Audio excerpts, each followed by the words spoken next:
Hey there, Nichole Huntsman here. Thanks for joining me on the Modern Cosmic Astrology channel for this 2019 forecast. I'm really excited to be able to help shed some light on this year for you, 2019. The theme I've given this year is Fortune Favors the Prepared Mind.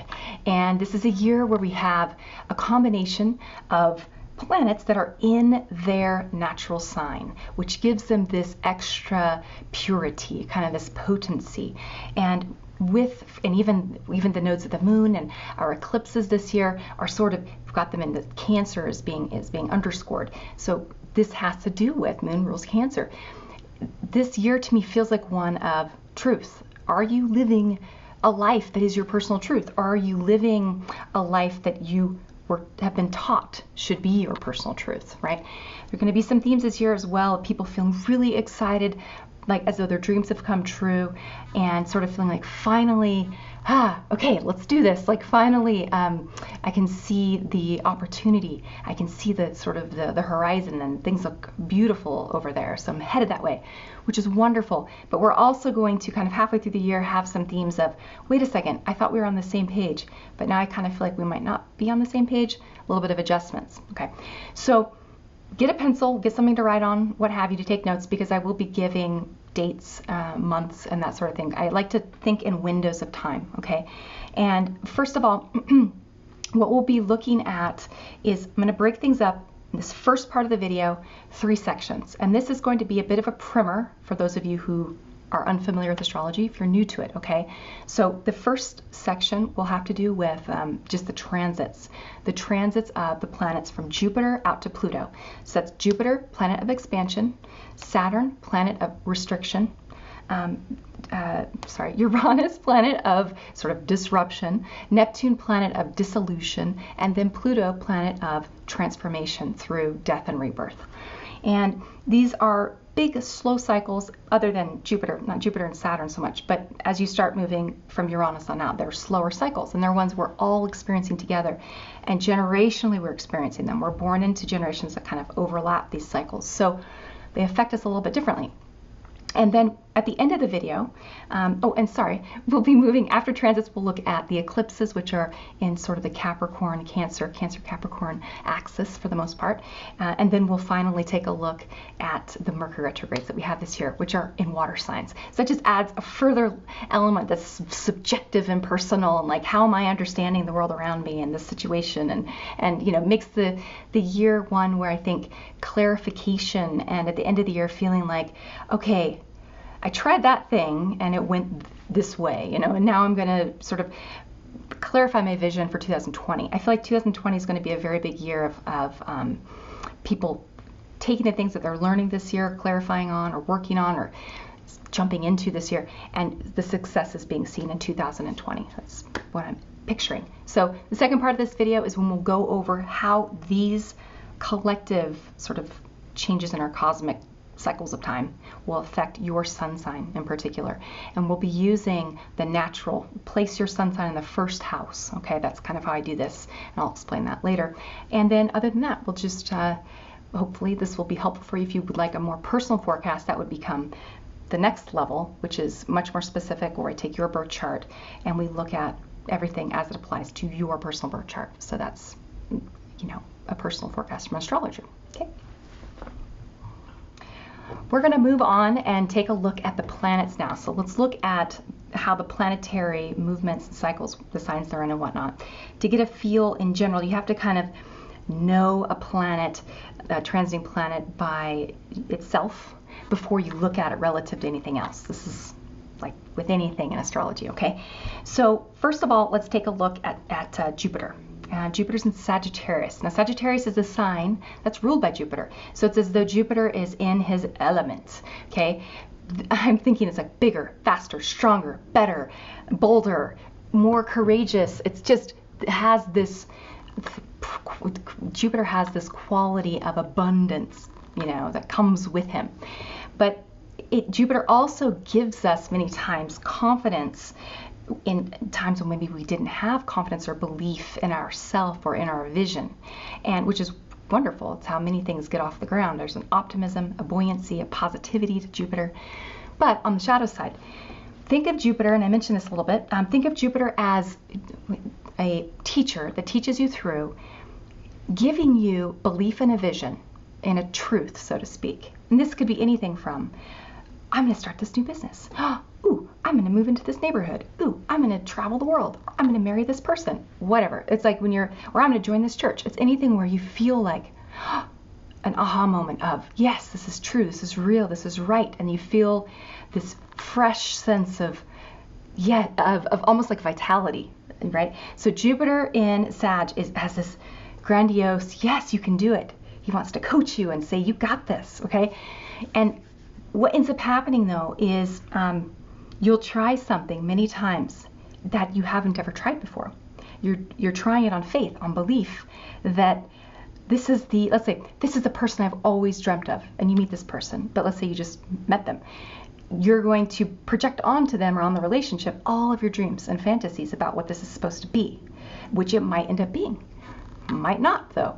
So you go through that experience from a place of naivete. That's Jupiter. Jupiter experiences are always where he shows you where you're naive and sort of hopeful without knowing why or having a reason to be that way.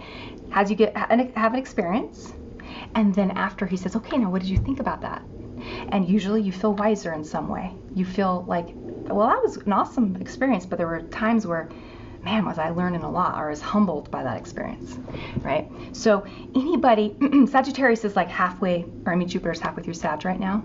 So anyone who's like 11 degrees into the end of Sagittarius, as well as people the very beginning of Capricorn, 0 through 6 of Capricorn, that's where Jupiter will be this year.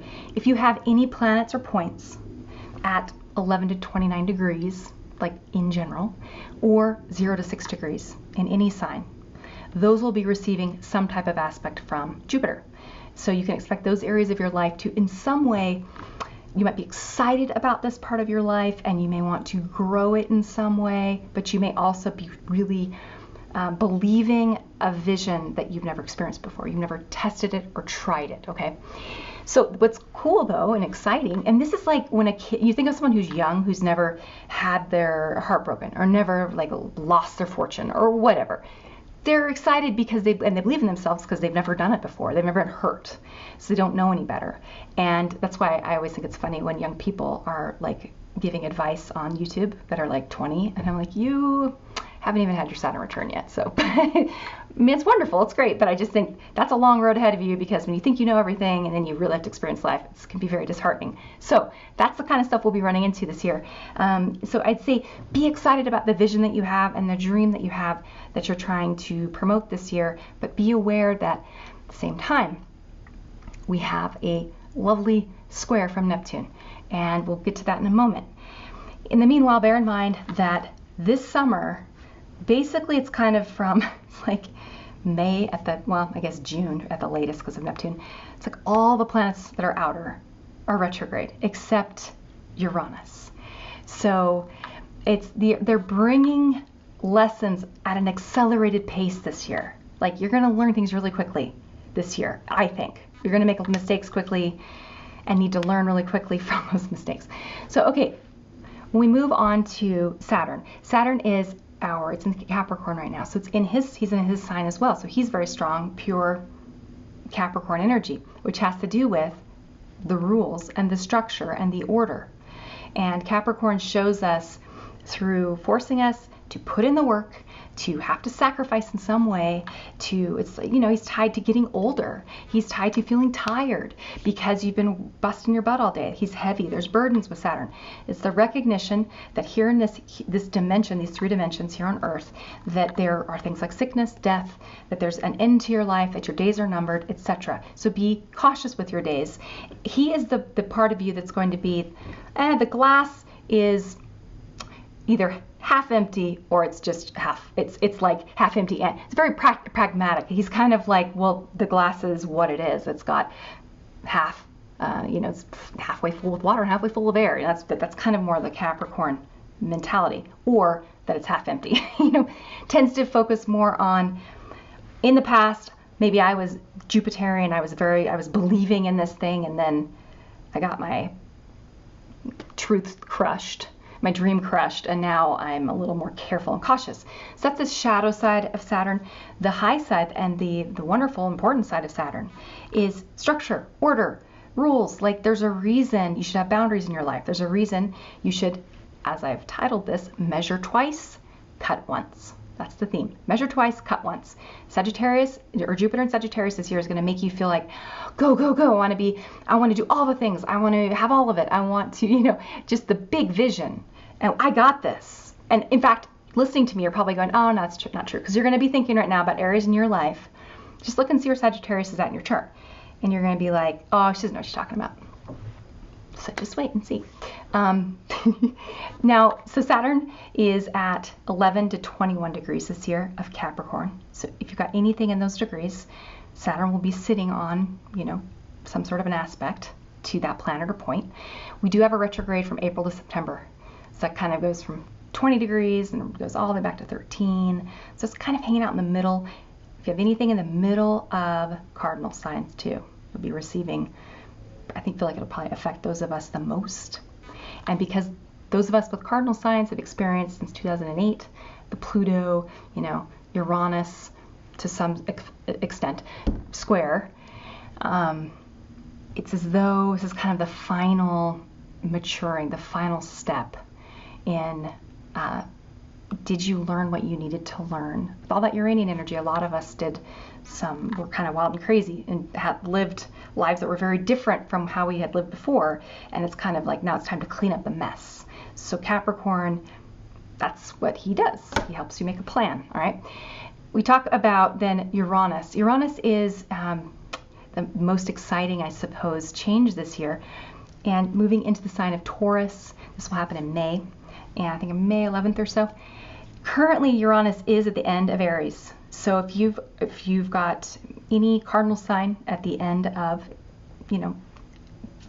from probably 27 degrees, 29 degrees, around there, and you could even go even a little bit earlier, you've received, just as Uranus moved back into Aries at the end of this year, kind of was playing around again with those planets. And so if you suddenly got a little wild hair this year, or had something happen that you wouldn't have expected, that was because Uranus came back just to say bye-bye to Aries. Now Uranus is moving into Taurus. I'm calling this one the masses take back control. You can also call it, I was calling it before, slowly coming online. Okay, there's a process with Taurus. Taurus is about keeping things the same, earthy, solid, right? So Uranus, our planet that represents disruption and evolution as a collective. He was in Aries. That was the internet. Aries is the pioneer. Technology is Uranus. Innovation is Uranus. Put those two together, you got the internet. And it was just like a wildfire. All these different apps being invented and websites and blah, blah, blah, blah. And YouTubes, ways to get information that were new. As we move into Taurus, there will be a bit of maybe a slowing down and a sort of a getting rid of and simplifying, getting rid of the businesses that are just superfluous tech businesses, big themes that have to do with cryptocurrency. And I think this year there's going to be some people who are get themselves a little bit too excited. So just being careful in that area with where you're willing to gamble. And also, for those people who are Tauruses, be careful with accidents. I had so many Taurus friends and just people that I knew that had broke bones last year or lost a tooth or, et cetera, et cetera. So be careful. For some reason, it was like on the left side of the body too. So that's something I need to kind of look into. But anyway, be cautious, because Taurus is this sign that has to do with being, I'm like in my environment, Taurians, they tend to like music and food and like the pleasures of the body, because it's an area, or they're like artists, it's an area that they're comfortable with. They're comfortable in their world. Well, Uranus comes along and he's like shifting their world. They're learning about their space and how they have control over it. So I think a lot of Taurians will be having a little bit of some wild hairs, but it's Taurus style, so it's a bit it's like mellow, and then getting excited about something. But okay, we'll talk about Taurus later in the Taurus video. We are in the sign, once we get into Taurus, this is in May, that's when we'll be having like all the planets that are outer planets pretty much retrograde. So it's like the only planet that is moving direct. It just makes me think, I'm like imagining all the planets, they're sort of, they've wandered off. I don't know, they've like wandered off, and Uranus is there still. It's like, oh, hey, how's it going? So he walks into a party, and he's Uranus and Taurus too. So he kind of makes me think of this guy that's kind of like he's like a hippie, but he's like a dirty hippie kind of, but he's also probably pretty cute, I love Tauruses, so that's just my own like bias. But you can just see him being like, hey, wait, where did everybody go? What happened? What's up with the party? And anyway, he will be very present, and he'll be like knocking stuff over and, I don't know, causing problems this year, but like, oh crap, I didn't mean to do that. I'm so sorry. Technology is a big area where we're going to see data breaches this year like crazy. Be really careful with your security. Financial security is important. I mean, not to be a Luddite, but I feel like a lot of people, as Uranus moves through Taurus, will feel a little bit distrustful of anything that has to do with their information being on the internet. So we'll also see people who are willing to barter or make money off of their information. That's going to be big, I think, in this next 7 years. Information is king. So data that you have possession of, not just other people's data, but I also feel like when companies use your information for their marketing or whatever, it's like I think people would be demanding some kind of a percentage of whatever monies are being exchanged. So just quote me on that one. The other thing just happened, and I said this the week before it happened. I said, because I take Lyft, I love Lyft, and I said to a friend, they're going to start a subscription service guaranteed for those of us who don't want to own a car, but also, it's expensive to use Lyft, and they're going to, so sure enough, the next week they did. And so that's a kind of a combination. It's Uranian in a sense, but it's technology, and it has to do with our money, simplifying it, and the subscription, that to me feels very sort of Uranus and Taurus. So I think we'll see lots of subscriptions and things like that this year pop up, or not just this year, but in general. So I don't want to make this into a Uranus video. Just bear in mind that there will be upsets and shocks and disruptions in the area of technology and, disruptive inventions and technologies that come onto the scene that are wonderful. The masses, anything that helps group funding, where I can invest a little bit of money in something, right? Almost like a mutual fund. We're going to be seeing a lot, but it'll be mortgages, it'll be car loans. Cars, by the way, are going to become less and less necessary. You're going to see, I believe, far fewer people owning vehicles. I think that's going to be a huge, before we would move into 2000 and I just think before we've got Uranus and Gemini, you'll see people getting rid of possessions, simplifying their lives, spending their money on what they value, what matters to them, and not so much on stuff that you don't need. Okay, moving into Neptune. So Neptune is in Pisces and has been in Pisces since 2011, and this is the rabbit hole. I mean, wherever Neptune is at in your birth chart, that's the area of your life where it's almost like you're asleep and you're in a dream. And by that, I mean, it's, when you're having a dream and sometimes truth is stranger than fiction, that's sort of the feel of Neptune. And Neptune is here to make you feel like you don't know what is going on. so that you're open to either divine inspiration, you're open to seeing things from another person's vantage point, you're open to, you're having it's moving from a place of no ego. So whatever that looks like for you, okay? And it will be there, Neptune's going to be there until I think 2025, and then we'll move into Aries. That's going to be like a whole new exciting phase of global, I'm worried about war. But anyway, we'll talk about that at a different time. Now, Pluto finally is in Capricorn. And I'm calling this not your father's Oldsmobile or not your daddy's Cadillac.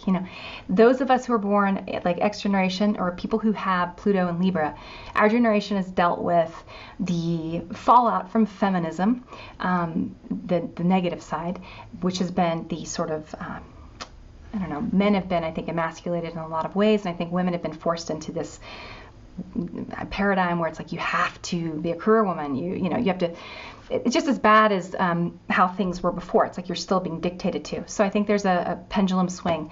A lot of men who are my age, I know a lot of men who've never got married, never had children. They didn't want it. They saw their dads, be very unhappy in, marriages and etc. And it's as though they've been living lives where they're trying to free their father. It's like they're going on a journey, on a quest, where they become the son who's like the knight on the quest to free the king or something, or save the king, or rescue. A lot of guys that I know dating younger women, doing the rescuing thing because it's easier than dating women your same age who are also dealing with the same Pluto stuff. Like, how do you be a woman in the modern world? But needing men, but then when you need them, then they don't want you. And you're dealing with, it's big gender shifts. So it's not just those of us who are Gen Xers or, Pluto in Libra. It's anybody that's alive right now is affected by Pluto. And we are rethinking and reshaping the patriarchy, the masculine, by killing him first. The king is dying, killing the king.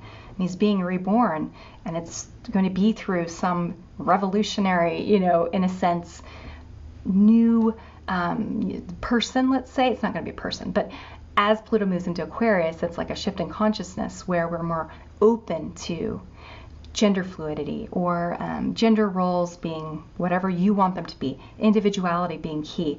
Again, it's like you can watch whatever you want on the internet. You don't have to watch commercials anymore. You don't have to follow the old rules. So, okay, we're going to talk next. We'll talk about our eclipses. The eclipses, let's first of all discuss a little bit about the sun and the moon. So as a very basic primer on eclipses, for those of you who are unfamiliar with them, they have to do with the sun and the moon and the earth. It's the relationship that the three planets have. And I know that the moon's not a planet, I know that the sun's not a planet, but that's what we call them in astrology. So these three bodies move through cycles. And of course, we have a full moon, and then a couple weeks later we have a new moon, and then a couple weeks later we have a full moon. This is just the cycle of the moon as it orbits the earth, and as the earth orbits the sun. So with, for example, a new moon, you have the sun and the moon together, okay? And you don't see the moon at nighttime because when the sun rises in the morning, the moon is with the sun. It's like husband moon or sun and wife moon holding hands through the sky, okay? And they're together at nighttime too on the other side of the world. You just can't see them. When you have a full moon, it's the opposite. It's where they're as far apart as possible, okay? And you've got the sun rising. As the sunrise is rising here, it's setting over here. Or the moon rather is setting over here, and vice versa. As the sun sets on a day that we're going to have the full moon, the moon rises right after. It's right then at the same time, which is pretty cool. So point being, let's talk about the symbolism though, the sort of archetypes that we have given to the sun and the moon that we use in Western astrology. The moon is the feminine. The moon is a rock, reflects the light, the sort of conscious rays, the intelligence, so to speak, from the sun, it shines it back through reflection. It is as though it's an empty, it is a rock. It's like it's an empty vessel. Whereas the sun is this creative force. The sun is giving off photons. It's giving off light. So the sun represents the masculine, not to be sexist, but you think about the body parts, first of all. The masculine as an archetype, sort of yang as an archetype. Anything that is moving away from, or it's positive, like a positive particle, something, or positive charge, I should say. Whereas the feminine is something that is a vessel. There's an emptiness there. There is a quality of it. They're being receptive. It receives. Okay, so sun is active, and the vessel, or the moon rather, is receptive. It's like the womb. It's like our body parts. Okay, man has a penis, woman has a vagina. All right. So thinking about these principles with the sun and the moon, psychologically, when we have a new moon, the moon is being completely, not shadowed by the sun, but like the opposite, where the sun's so bright you can't see the moon. It's like the moon is just so little and hiding and out of sight. And at nighttime, when it's night, there's no moon in the sky. She's missing. So there is this emptiness. There is this quality of, and it's interesting how the cycles all connect, but it's a very masculine time, and it's as though the sun is covering the moon, just as though the husband would cover the wife to, in union, so that he could give her his seed, right, into the vessel of her womb, and then she has the creation, which is their child. So the sun and the moon coming together, their relationship during the month, it's what creates our month. It's really quite beautiful. So what they're birthing is, and it's not just from new moon to full moon, but it's from new moon to full moon to new moon. But they're birthing our month together, all right? The moon really is the one doing the birthing, though. She's the one who's changing. She's the one, the sun stays the same, and she's the one who goes through this process of change. She's also the body closest to the earth. She's the most in touch with the human experience. Women's cycles run at the same, pretty much at the same pace. A lot of women have their period on the full moon. I know I do. It's really, really common to have your cycle line up with the cycles of the moon. So when you think about a new moon, the sun is the dominant force, the masculine, the father, this being in this place of rationality. So it's a good time to plan something. It's a good time to sort of look at the sign that it's in. Now, that's very important. But as a general rule, it's not that it's necessarily like a super mental time. It's not that so much. It's just, things. when the light, it's like you turn the light on in a room and you're like, oh, I'm in the kitchen. Or you turn the light on in a room, you're like, oh, I'm in a bedroom. Okay? It's that. It's the awareness of fill in the blank in your life. So depending on where that new moon kind of falls for you, it's going to speak to you in some certain way. Look at the moon in your birth chart too, by the way. If you're born on a full moon, like me, new moons that don't really affect me. New moons, I'm always like, I wouldn't even have known it was a new moon. Full moons, I was born on a full moon, totally affect me. I always feel them very strongly. So now a full moon is when, as though if you imagine that the moon is getting pregnant, so to speak, during a new moon, okay? There's information, that consciousness has been exchanged, and there's a creation now waiting. The potentiality has been set inside the womb. So then, 2 weeks later, we have a full moon. The sun and moon are as far apart as possible. This even makes me think of different cultures where the woman goes to have the baby, the child, with other women, and men are not allowed, in the process. And that's very cosmic. And so when the woman is having a baby, if you've had a child or watched someone have one, it is a very, very raw, primal experience. And there is nothing like it in the world. And as a woman, I had 3 of my 4 kids without any medical intervention, no pain medicine.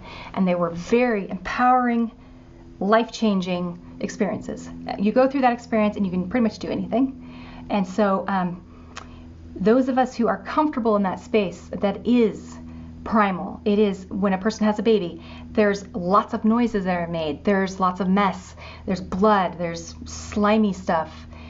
There's all your body parts are exposed, right? That's kind of how full moon can feel. When I had my babies, I like to be by myself. I labored in the shower, in a bathtub, by myself, in the dark, and I would just breathe and just get into my ritual. That's how I like to do full moons, and you may be similar, okay? Now that we said that, usually every month we have a full moon and a new moon, depending on the year. Sometimes we'll have an extra, so it just depends. But eclipses are always, we talk about eclipses are always either a full moon or a new moon, okay? So when it's a full moon, that's a lunar eclipse, and when it's a new moon, it's a solar eclipse, okay? So always, eclipses are one of the two. But full moons and new moons are not always eclipses, okay? With eclipses, they have an added quality to them of intensity. You think about, so this is when we bring the Earth into the story.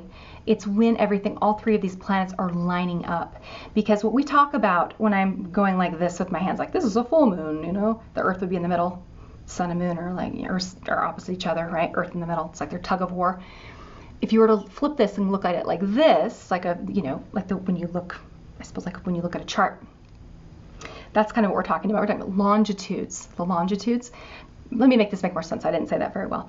When I'm going like this, I'm showing you things from a perspective that's like a declination. Okay, so these planetary bodies can be at different heights as they orbit, right? They're maybe different heights. Okay, So when they line up with each other, that's when you have an eclipse, because everything lines up and they block each other. They block the light, the consciousness. And that has this quality of being like particularly, the symbolism is like particularly strong, and it's reverse in a way, okay? So when you have, for example, we'll have January 6th, our 1st, it's coming up on this weekend, we're gonna have a new moon. And so it's a partial solar eclipse. The moon is partially going to be, in a spot where she's blocking the light like it's getting here to Earth. Now, we had a full solar eclipse that we could see in the United States last year, right? And actually not last year, no, 2017. And so the moon was blocking for a moment, for a few minutes, was blocking the light of the sun. The feminine, the wife, is blocking the husband. She's coming in front, right? She's like taking center stage. It's kind of she's not in her proper place, so to speak. It's like things are kind of flippy-floppied. And I personally feel like this one is a Capricorn too. Capricorn and Cancer, these are the archetypes that have to do with sort of the mother and the father. I will say, I think of the sun as by the way, this kind of the divine father, the kingly father, but I also think of the sun in astrology as all of us, our inner child, the divine spark that we all carry. It's like our genetic, our divine DNA from the father sun as he comes together with mother moon. And then we are born on a certain day in the year, that's the father's year. And so we are imbued with our sun sign, which is a little piece of that 365-day year of the sun, if that makes sense, right? So, and then we have our moon too, which is the part of us that is our mother, okay? Hopefully that is helpful. But when we have a solar eclipse like this, it has to do with the Saturn archetype, which is like the earthly father, restrictions, the fact that in life you're gonna die one day, so you better, get to harvesting or however they say it, sow the seed when the sun is shining or whatever. And so this one is plan your work, work your plan. And I feel like there's a broody quality to this particular new moon. It's at 15 degrees of Capricorn, right in the middle of Capricorn. That particular point is going to be lined up too with Pluto. Pluto's kind of, at 20-ish or so, 21. And you've got planets here, you've got Saturn on the other side, and it just has this feeling of, okay, all right, I need to plan something and make it happen. And with Mars in Aries, which is sort of squaring Mercury, there will be, it's a good chance for some agitated, for some people, for fights. I think I like this idea of it being about going inward though, and planning your own work, your own plan. I just feel with this moon, kind of in Capricorn, this emotional sense of, oh, I need to be taking my life more seriously, and maybe even a little bit the depressing or the downside that we can sometimes feel with Capricorn when we're recognizing our failures. But the high side, where it's like, okay, well, now at least I know what I did wrong, so I can do it better next time. Okay. Moving on next to our next eclipse, and by the way, I forgot to mention this. I use a technique that I haven't shared yet with the public, but I will be doing that this year at some point. And with this technique, I come up with particular points. I'm able to come up with what I call a deep chart. So in the deep chart, you can experiment with this for yourself. 16 degrees of Scorpio is the point in the deep chart that is the same degree as this new moon. So you can see where that lands. Look at the house that it lands in for you. Look at the house that the new moon lands in for you. That's an area where you may be feeling a certain sense of dissatisfaction, sense I need to work harder in this area. I may be feeling tired. I may be feeling run down here. I may be feeling okay, enough is enough. Let's get this sorted and organized and put into, might even have to your house, your home. I know I feel after the holidays I want to get my house totally kind of back in order and my work stuff all really organized. So you may be feeling that. Okay. We then move on to our January 21st total lunar eclipse. So we go from a new moon, solar eclipse, to a lunar eclipse, which is a full moon, okay? Full moon, lunar eclipse. I'm calling this one Variations on a Musical Theme. This eclipse will be at 0 degrees of Leo, right? So just barely scooched into Leo. For the most part, all of our eclipses will be kind of the Cancer and Capricorn variety. Leo is the sign. Remember, this is the divine child from when we talk about the father being the son. It's like this has to do with you as an individual. You were born on a certain day, on a certain year, at a certain place, and you have a certain life that's only yours and no one else's. I think that this Leo archetype, because it's the moon in Leo, it is the feminine energy that's going to be feeling a desire to be creative and going to be feeling like a need to be seen, to be recognized, to be validated. It's a very creative from an artistic perspective as well. That's why I sort of thought variations on a musical theme. So to me, I feel like whatever you're kind of planning at the beginning of the month, you may really feel a certain sense of, what's the word? I feel kind of like excitement during this particular lunar eclipse. Now, about any creative projects you have that you're working on. They could even be romantically creative, or like, oh, we're trying to have a baby, or that kind of thing, okay? In the deep chart, the exact degree is Gemini 2. So if you've got anything at Gemini 2, or where Gemini 2 falls in your chart, look at that. It's going to show you the underbelly. What is motivating this feeling of needing to do something with your life that's special, needing to feel romantically validated, for your partner to think that you're amazing, or, oh my gosh, I'm so in love, let's have a baby, or let's start this project together. It just has this childlike enthusiasm to it. With the Gemini 2 underneath it, the story is important. And this has to do too with like Gemini is being opposed by Sagittarius, and so the story is definitely very dreamy. It's receiving my square from Neptune too. What is this dream we have together? And the big caveat here is if you decide to do anything with another person where you have an agreement or an arrangement or a business together, or I don't know, relationship, be careful, because the stories this year is a good, very, very, very, very good chance, like 100% chance in my mind, that you're going to have two totally different stories that you're going to find out down the road, and different reasons for kind of entering into any sort of arrangement, which is okay. We're all different, right? Put two people together, it's always going to be different. But there's an element here to the story being like stuff being hidden, I suppose. Okay, intentions being people showing something on the surface that's different from what's happening inside. There being duplicity, basically. And also the symbol for this one, the sort of inside degree, was a dense thicket of brambles surrounding a magic castle. And I love that idea of the surface, you've got these weeds, these thorny weeds, but inside is this beautiful magical castle. So I do feel like if you've got personally dreams that you've wanted to pursue this year, the end of January might be a time where you start feeling like this might really work. Like, I'm excited about this. Now, moving into Cancer season, so the beginning of, our eclipses are during sort of the Capricorn time of year. We then move into the Cancer time of year, and we start it with a total solar eclipse, so a new moon, masculine, but remember, being overshadowed by a moon in Cancer, and the moon rules Cancer. So this is a really big union of these two planets, and in a way where the feminine is strong. I titled this An Old King and His Foreign Bride, because it's like the coming together of these two for the betterment of both kingdoms. But there's an element here of these two people being very different from one another, these two entities, and the feminine being the stronger, more dominant power, actually, which could end up leading to the downfall, so to speak, of the king. So think of this as a metaphor.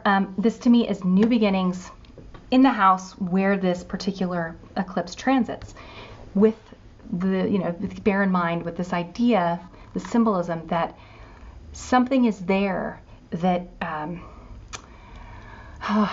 something's there that you maybe need to allow to be overshadowed, so to speak, by a more emotional perspective. And I know that probably sounds very, follow your intuition, follow your heart, listen to it's like he can't speak the language of his bride, so the bride's the moon, right? It's as though the king needs to get quiet and needs to learn the language of his new bride. speaks, okay? And the new bride is your heart. So this is like your consciousness being a little unsure. And July is a shitstorm of a month anyway. We have lots of stuff happening in July. It's like a mess. So getting quiet, listening to your heart is going to be really important. And the symbol for this one is people holding hands around a table. One candle is burning in the middle of the table. And we have the deep chart degree at Scorpio 17. So it's almost exact same degree as it is for the very first eclipse, which is this weekend. So my thought is, I think that this total solar eclipse in July, especially because those of us in the US, I think it's going to be like on the other side of the world or whatever, right? Like it's not going to be, we won't be able to see it. Or it might be over the ocean, I can't remember. But anyway, it feels like it's going to be a time where we may have a lot of emotions, a lot of irrationality, sort of a sense of wanting to sacrifice for something that we believe in, needing to make some decisions that are going to have to just be sort of like we're feeling around in the dark a little bit for, am I doing the right thing? And with the Scorpio underneath, also, if there have been things that were hidden that now, January, we've come together in an agreement, arrangement of some kind, there's hidden stuff happening, it will all come out in July. It's all going to up the surface. So that's my opinion. When we move to July 16th, we have a full moon. It's a partial lunar eclipse. And this one is in the sign of Cancer. It's a 24 of Cancer. Oh, and I said, I misspoke. I'm sorry. I just misspoke. It's Capricorn, not Cancer. It's Capricorn 24. So this is the moon now being, the moon is in a sign that's opposite. The moon, the feminine energy this year feels like she's trying to be very mature. She's trying, I don't know, just has this weird feel to me, or even just men this year maybe feeling soft or feeling unsure of themselves, the masculine kind of being taught how to do that which is feminine. I think this is going to affect, in particular, all the cardinal signs more than anything else, anyone else. Those of us who are cardinal, so Aries, Cancer, Libra, Capricorn, we will all be feeling the gender stuff, gender roles, men who are usually really strong and brave and whatever, being okay with being softer and more vulnerable, women who are usually more vulnerable, stepping into their independence, that kind of thing. I think we're going to see this year. So be careful about, I called this one Every Rose Has Its Thorn. Be careful about there's lots of endings and completions in that area where the eclipse transits. So in particular, sort of feels like maybe the death of something that's ego-based. If you have an identity about your belief about your identity that has to do with being really creative, let's say, or being really good at something in particular, I don't know, whatever it is, something that you really identify with, having initially having that new moon there, and then having the full moon in the opposite house, basically, Cancer, Capricorn, just those areas of yourself. Where do you worry about what other people think about you? Where do you try to be something that's different than who you really are? This is how you're going to be gaining clarity this year. Sagittarius demands truth and wants the real experience. That's why he boldly goes forward, though, with a naivete, which is like, it's almost like when someone's drunk and they have courage. That's Sagittarius, basically. And so he boldly goes forward and gets burnt or not. The Cancer Capricorn stuff happening this year is going to be about you going inside of yourself and going, okay, I tried this thing. It's making me feel really awesome. It's helping me lose this old part of myself that wasn't really who I really am, helping me grow and evolve. Or it's making me, I thought it would make me feel really awesome and it's not. And it's making me feel shitty and like I need to recalibrate things. That's kind of what will happen in July, okay? Moving into the final eclipse, and also the deep chart point is 0 degrees of Sagittarius. If you have anything at 0 of Sag or at any of the mutable signs there, that is going to be the underlying, so it's the truth. It's saying, okay, journey, I want to go on this journey. I've been on a little bit of a journey. We're halfway through the year. Where are we at now? Is this, I almost feel like with the Gemini in January, the Gemini deep chart is at Gemini 2, and then it being Sagittarius 0, Sagittarius in the summer, I feel like we're going to try something in January, have all these ideas and try them, jump into them and blah. And then in July, there might be a bit of a, maybe I should actually do it this way. this might be better, this might be smarter. Or it could also be, this has been going really well, I'm gonna like do it even more. I don't know, July's a wild card, so I'm not really sure. December, then finally, we have December 25th, next Christmas, a partial solar eclipse. And I'm calling this one, That'll Do, Pig, That'll Do. Looking back on the year, it's a new moon.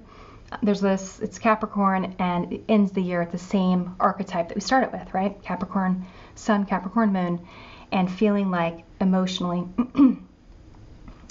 all right, I feel good. This year I got this far on my journey. I've clarified some of my truths to myself about who it is I am, what my life is, where I'm going with my life. Do I believe in God? Do I not? What are my existential leanings, philosophical leanings, political leanings, etc.? Is my life of meaning? Do I have purpose? Is my life exciting? Is it full and abundant or not? And this to me feels like the end of this year, the symbol is Chiron ferries the dead across the river Styx.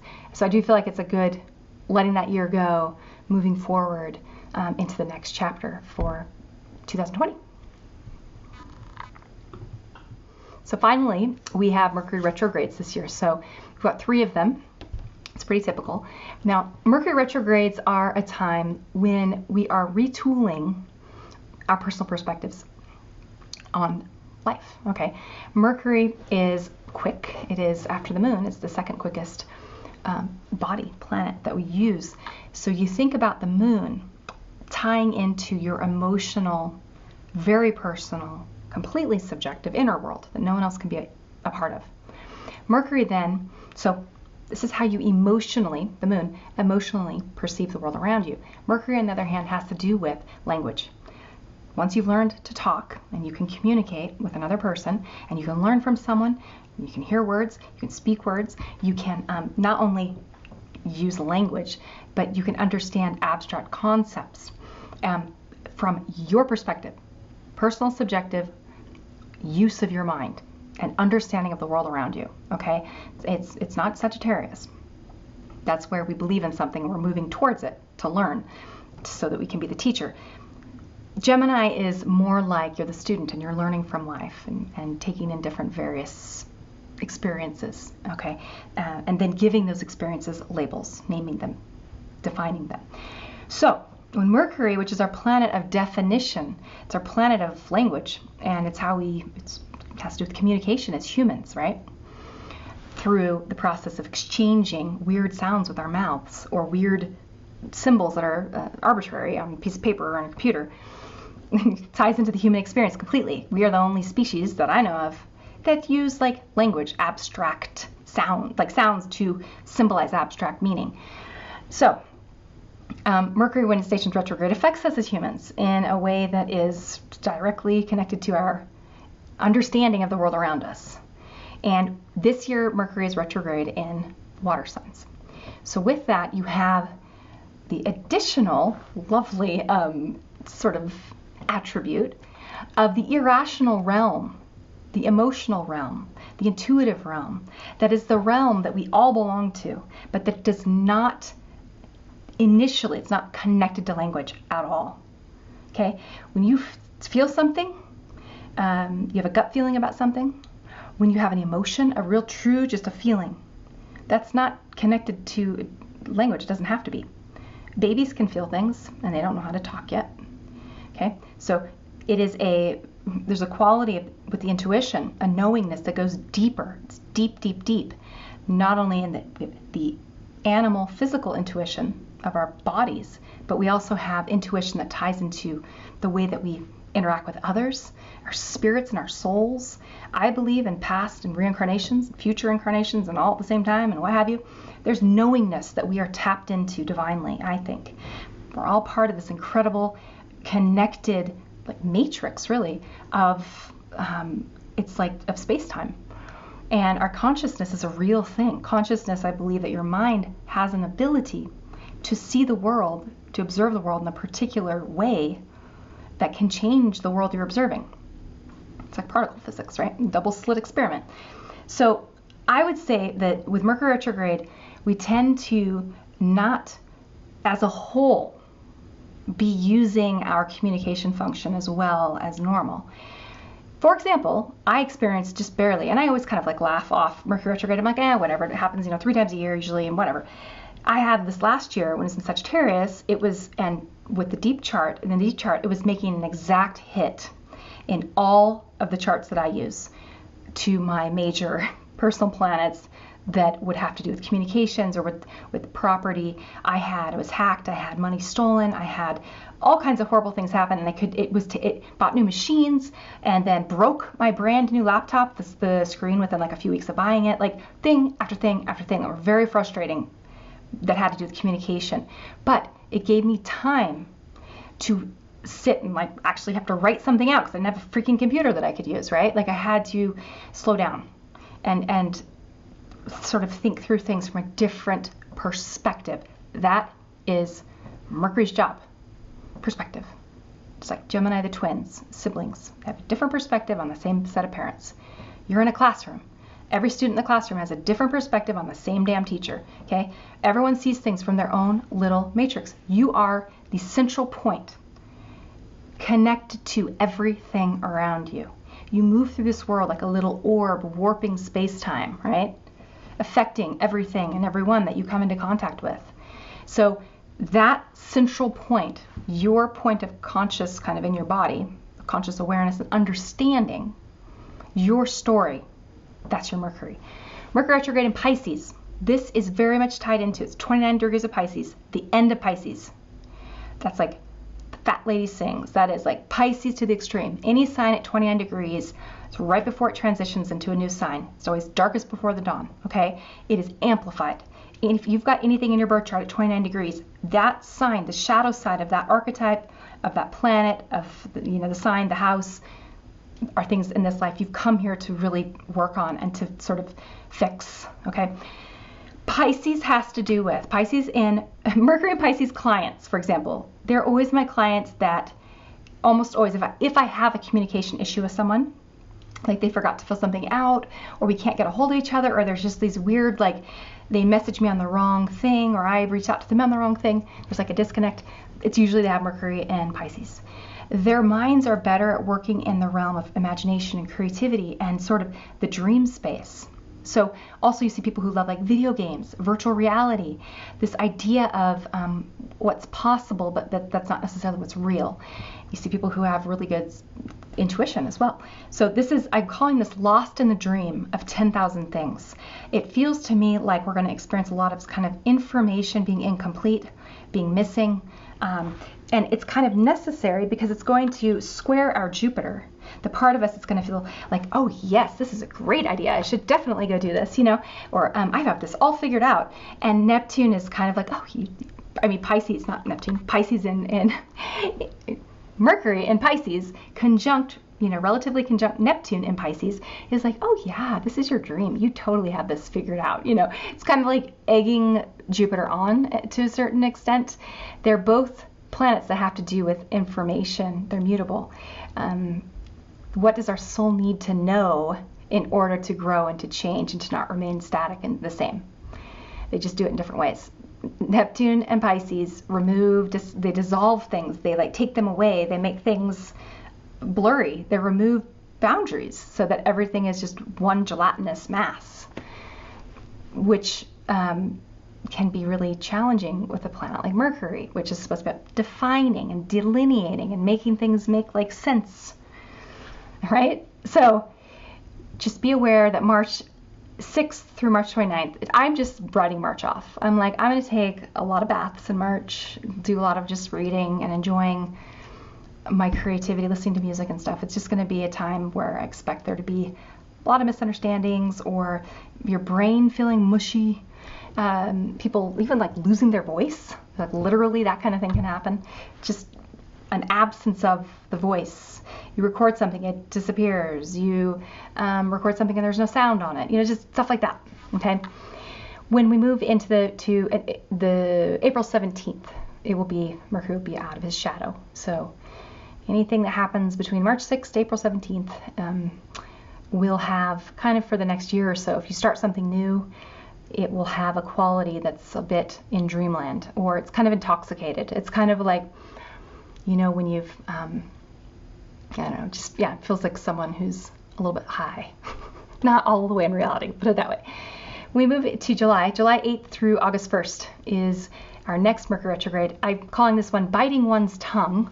This is happening at the same time as July's eclipses, right? So it's like this pretty intense, personally irrational maybe, time where we're doing some clarification and, wait, I thought you were on the same page as me, but maybe you're not.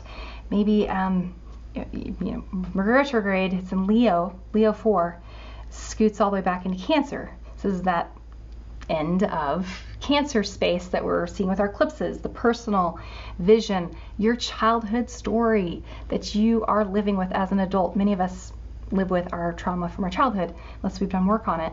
And that will all be the stuff that you're dealing with this year, and especially in July. I feel like Mercury in Leo has to do with, I thought you knew me better than that. I thought you knew who I was. This makes me this makes me sad that you don't know who it is that I really am. And then the other person being like, oh crap, I hurt your feelings or what have you, and wanting to say something or feeling dissatisfied or feeling a sense of like, I normally I would say something, but this time I'm just not going to, and kind of being suppressed, pushed down, biting their tongue until it bleeds. Like, I really do think that's going to be a bit of the themes this summer.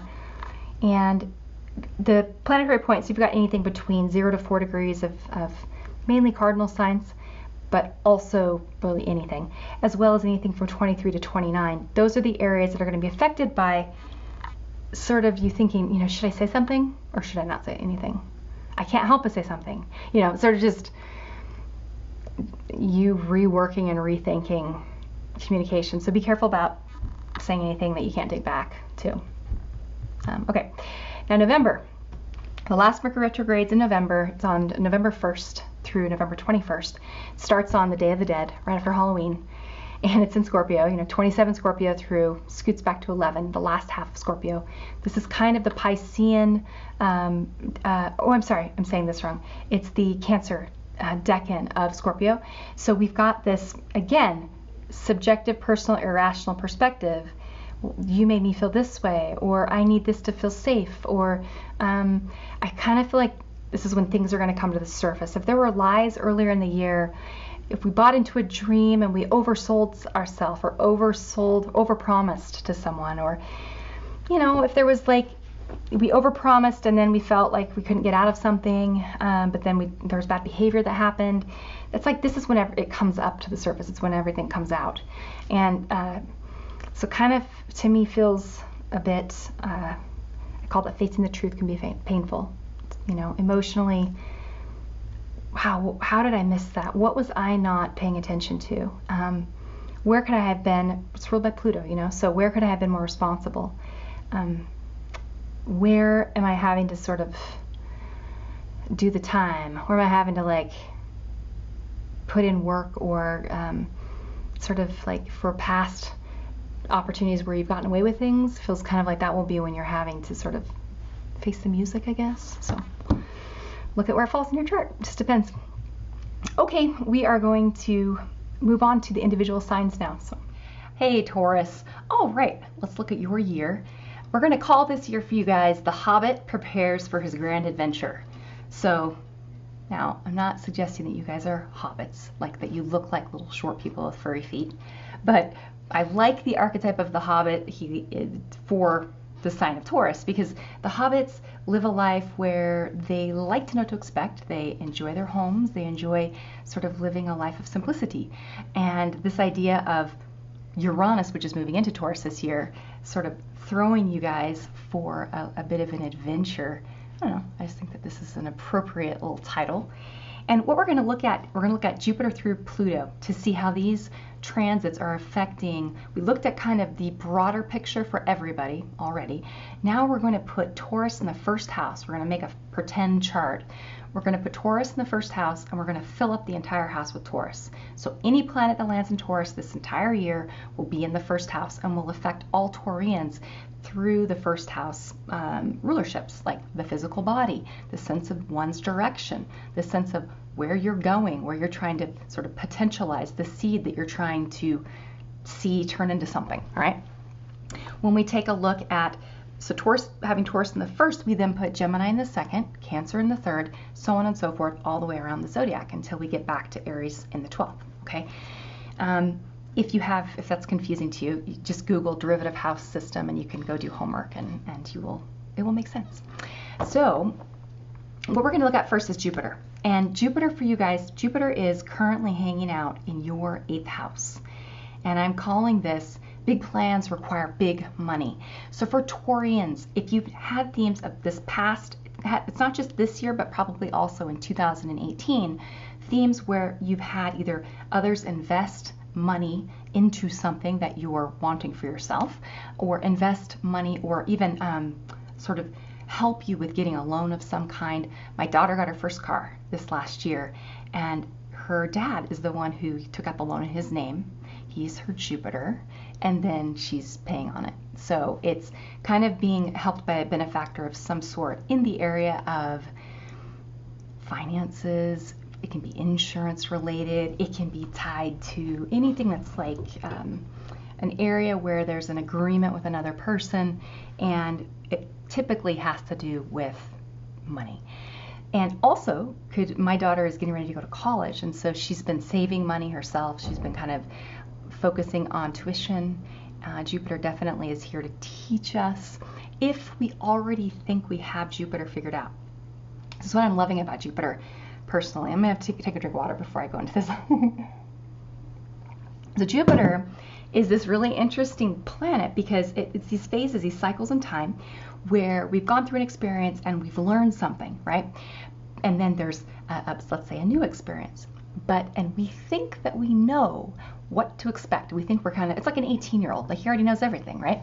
So Jupiter sort of says, okay, all right, you think that you know how you're going to handle this experience. I'm going to give you an opportunity. I'm going to bless you with something. And then we're going to see how well you do with that opportunity. Jupiter in the 8th to me could be things like getting into debt too, getting it over your head, having the opportunity to be, somebody invests in you and then you're able to go and do something with that, but you may feel kind of like an obligation to someone who has made an investment, which could be a little bit irritating to you as Uranus moves into your first house, and you may feel this need to be free this year. This almost even obsessive yearning to get out on your adventure, to move away from that which is like comfortable to you. Very restless energy, I feel like a lot of Taurians will be dealing with. So perhaps Jupiter coming to teach you about being careful what you wish for in the area of money, wealth, having abundance in that area. Like if you're someone who has a lot of wealth, if you have more than you need necessarily, maybe it could be a time where you might be kind of going, do I really need all this? What does this mean to me? You know? So sort of my take on that. If we move to the next planet, it's going to be Saturn. Saturn's in Capricorn. And also I forgot to mention, as Jupiter moves into Capricorn at the end of the year, like in December-ish, you know, to me, it sort of feels like November, December, around there. Trines, you know, it'll be in your 9th house. That trines your first house. This to me feels like a time where, you know, you're maybe understanding if you put in some hard work this past year during 2019, working towards a goal of some kind, you may have a deeper and better understanding of Capricorn, or you might think that you do. You may have had a year that was, it's kind of feels like a mixed bag to me. I feel like I've got a lot of Taurus. So I've got my daughter, I have a bunch of friends that are Taurus. I'm sort of thinking back on their lives and sort of shared, you know, themes that they've all been through. And it's kind of been a little bit of a mixed bag. So for you, it's just going to be Jupiter teaching you about responsibility, about what it means to be the one in charge, the one making the decisions, but also the one who has to be responsible for the decisions. And did you make the right decision? And if you didn't make the right decision, that's sort of maybe kind of coming to the surface a little bit. And the fact that, you know, Jupiter will be forming a trine to the transiting Uranus, which is going to be hanging out in the same sign as your sun. So that feels like a time for a lot of great new ideas. I feel like Taurians are actually going to really have a chance to sort of shine during, especially in 2020, a chance to, if you've got ideas, you being sort of hit with like flashes of insight in a way that you haven't before. And in a way that's practical, because the Taurus can then take these sort of weird, crazy ideas, and you guys have the ability to then make them practical and make them pragmatic. So hard work equals success. That's what I'm thinking of for you guys, that this truth and this axiom that if you work hard for something, if you believe in it, it will bring you, in the end, it'll end up bringing you success. All right. And that's kind of tying into the fact that Saturn is also in your 9th house. And I didn't fully jump into that, but having Saturn in the 9th, many times our beliefs that we have that stem from our childhood, from our past, the beliefs that we have that have to do with ambition and success and what it means to have achieved or to have made it, to be someone of like notability. And you may have some of those beliefs of yours that have been sort of challenged. Maybe even your relationship with like your father has been one where you've seen the good in the parts of him that have stuck it out through situations that have been hard for him, if that's the case for you and your dad.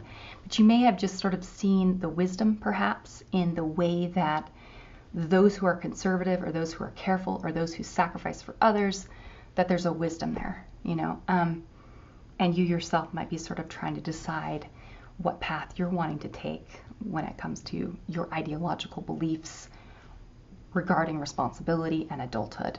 Okay. So do I take the traditional path or do I forge my own path? Which those are big themes for Taurus, I feel like, in general, over the next few years. We then kind of are going to move into Neptune. Actually, let's do Uranus first. So Uranus is in Taurus, and I actually made a lot of notes. I'll be posting some written information on my blog, on my website, probably this next week. But I have a whole bunch of, like a page of notes for you guys. In general, Uranus has to do with things being changed through disruption, through interruption, through like evolutionary kind of dissonance, where there's a tension between the way something has been being maintained in society and a need for change. So with it in your first, it applies to you more personally, like I said, to your physical body, your physical world, having things break, having your physical body literally, breaking bones or getting hurt. So be careful. Having different things in your life, maybe that you consider your personal tools or your personal, so if you use tools for work, maybe having things, having to break and things like that, or modernizing and updating those tools, moving towards using tools that are less, like let's say you're a musician, playing around with more of playing around with technology and music, or playing around with music that has to do with bringing in tribal or elements that are from outside your sort of comfort zone, maybe even working and collaborating with friends and friendships, and like moving into a space that has to do with sort of expansion of consciousness, maybe even having an interest in how music can connect people through just, it's like a wave, that's sort of particle physics, and how music is this powerful force that can connect a group of people through, like literally through waves. We're all experiencing like the same waves at the same time. So that kind of thing. It just feels like if you are a creative of any kind, you're going to experience big shifts in how you create. You could be a craftsman. You could be like how do you say it? Ceramicist. Is that how you say it? I think it is. And maybe your work just moves towards a more innovative, modern, trajectory than it's maybe used an old technique that you've worked with for forever, and now you're trying something totally new. It's like you're breaking the mold and recreating how it is you do things. Okay. I think for Taurus, I think this will be a welcome change. A lot of Taurus clients that I've had the last couple of years, there can be other things in your chart that would subdue this, but a lot of Taurians have felt sort of stuck in these cycles, especially in their relationships, and feeling kind of like, when are things going to sort of shift for me? Because I'm sort of stuck either on this old relationship that's kind of still, it's like over, but it's like still there and still affecting me in some way, or the way that that's kind of the biggie, actually, for a lot of people, just been sort of having to figure out how to let go of people from the past. And so I think with Uranus in Taurus, it will help you guys kind of be liberated It just helps you move to a space of freedom and not caring anymore, which many times is what needs to happen. Like the ego, it'll kind of let go of the ego. Next, we're going to move on to Neptune. So Neptune for you guys is in your 11th, the house of friendships. This is like your buddies. It's also just strangers and other human beings. It's the collective. It's human consciousness. Having Pisces, which has been there since like 2011, it's slow. It's right in the middle of Pisces right now. And Pisces is squaring Jupiter. Neptune is squaring Jupiter. And they're both in their signs that they naturally rule. So they're like pure archetypes. The dream or the rabbit hole, the fantasy, the trip, like the drug trip, anything that removes you from reality, basically. That's Pisces. And it's also the thing that can join you with like people who have tried plant-based medicines, strongly believe in many times this idea of the collective experience that like they'll be taking shrooms together or something, and then everybody has like a really similar experience. That's like a collectivization. That's Pisces, that's Neptune. So on the other hand, Jupiter over in Sag, squaring it. Jupiter's kind of the story, and Jupiter's been in your 8th. So like there might be parts of you that is trying to decide between these two areas of like the part of you that wants to succeed and be out there, maybe like doing what you're supposed to do to make money or to promote your career or to grow and develop yourself in that way. Ambitions, that have to do with wealth. And the other part of you that kind of wants to explore consciousness expanding experiences that are going to move you away from the physical world and move you into more of a spiritual or kind of almost hippie, outside the norm area. If you've had friends that have been either dealing with addictions themselves, okay, that's a big one. I think of every Taurus that every Taurus that I know, I'm like going through my head right now thinking of them, have had to deal with a good friend dealing with either suicide or addiction issues this last couple of years. That's a big theme. So you guys are becoming more attuned to like the collective wounds that we all walk around with, and I think are learning how to be more just, not that Tauruses are pretty accepting, but you guys are learning to be even more open to people and their struggles, So I feel like we need the Taurus energy that's like grounded. A lot of healers or people who are on a path to create something in the world that is it's for like, whether it's music or art or I don't know, movies, or even something more of someone who's a massage therapist. It's more personal, hands-on. Or even someone who's like a hairdresser, right? There's this desire from Taurus to be able to like manipulate the world in a way that makes the world better, more simple, more kind of almost pure, and like enjoyable, down to its essence, I guess. So I kind of feel like you guys will have this ability to ground others in ways that we're going to have a lot of people up here, especially this year, when it comes to all these dreams and things that they want to do this year that are not necessarily very realistic and grounded. And I think our Taurians will be helping bring that down to earth a little, maybe. So you can keep me posted on if that's the case or not. When we sort of moved out to Pluto is in Capricorn. We've got it at, let's see, 20 to 23 degrees this year. And I titled this for you guys, Seeing the World Through Wiser Eyes.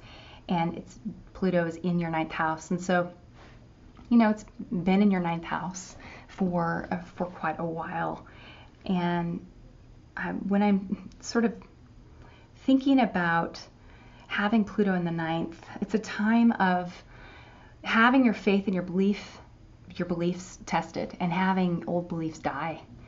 So like if you believed, I'm going to make a lot of money and then my life is going to be figured out and I'm going to be, a lot of Tauruses have had these belief systems about the material world and success in the material world, and then these beliefs where they get the thing that they're really hoping for, and then they're like, okay, now what? And then they go on this like spiritual journey. I have seen that time and time and time and time again, like over and over and over. So, and spiritual journeys sometimes can also slightly veer into the territory of like drugs and that kind of thing as well. I've seen that too. But in general, it's like the Taurians are trying to tap into their spirit, their soul. They're trying to figure out what really matters. Like I got the money, or I got the thing I was really wanting, but I still felt empty, or I still felt a need to go deeper. So I think with Pluto in your ninth, he's there teaching you guys about, he's in Capricorn, so he's teaching you about structure in the outer world. What do we keep? Which parts of our responsibilities have we decided for ourselves are the things worth keeping? You know, to what is it I'm going to stay committed to? And to what is it that I'm getting rid of? Like, you know, you may have been raised with certain beliefs or in a certain culture or what have you that said you should do X, Y, Z. And it's like you guys have seen X, Y, Z not work. And so you've tossed it out. But maybe you've like kept LMNOP, you know.